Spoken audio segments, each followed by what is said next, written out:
আর ডলারের কথা বলতেছেন, ডলার আমি ছোটো থেকে চিনি। ও মনে করেন এমন কোনো কাজ এই পর্যন্ত করে নাই যে তার নামে আমরা খারাপ বদনাম করবো।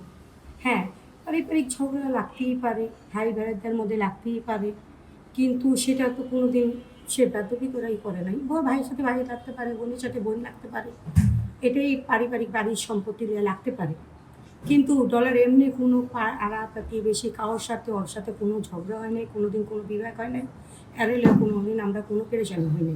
এমনি বাড়ির ব্যাপারে তার সাথে আমরা পেরেশানি হয়েছি, কিন্তু এলাকার কোনো কেউ বলতে পারবে না যে তার সাথে ঝগড়া লাগছে বা তার কোনো মেয়ের সাথে খারাপ নজরে তাকাইছে বা কি, এটি কোনো নাই। এখন মানুষের মুখে শুনি যে ওই মাদক খায়, কিন্তু আমাদের আজ পর্যন্ত কেউ ধরে নাই, আর আজ পর্যন্ত আমাকে কেউ ধরায়ও দেয় নাই যে আমার দেওয়ার এটা খায় বাইরে, আজ পর্যন্ত আমরা খেতে দেখি নাই। সেটা শুনে আমার এলাকার কেউ শত্রু থাকতে পারে, সে যায় লিঙ্ক করে আমার দেওয়ারের নাম দিছে, আর না হইলে কোনো অন্য কোনো ডলার হতে পারে। হ্যাঁ, তো ছবিটা তো এলাকার থেকে মানুষই দিছে, তার ফেসবুক আইডি তার এলাকার মানুষই দিছে, তা নিশ্চয়ই কোনো সূত্রামি করে দিছে। আমার ডলার যদি জড়িত থাকে তাদের আপনারা তদন্ত করে খবর নেওয়া, তাদের যদি সে যদি কাছে করে থাকে তাদের শাস্তি হোক। কারণ আমার তিনটা মেয়ে আছে, আমার জালেরও একটা মেয়ে ছিল, আজ পর্যন্ত দেখি না আমি ডলারে কোনো এরকম নজরে দেখাইতে বা তাকাইতে। তার কাছে আমরাও জোয়ান বউই আসছি তার সামনে, সে যখন জোয়ান তখন আমিও জোয়ান বউ আসছি, তা আমি তো কোনোদিন দেখিনি তার খারাপ নজর। না, মাদকের বিষয়ে আমি এখন কিছুই জানি না, কারণ আমার কাছে যত নিয়ে আছে এরকম তার মাদক, উনি একটু সিগারেট খায়, সিগারেট খায় স্বাভাবিক, এটা আমি জানি, কিন্তু মাদকের সাথে এখনো আমি জড়িত দেখিনি।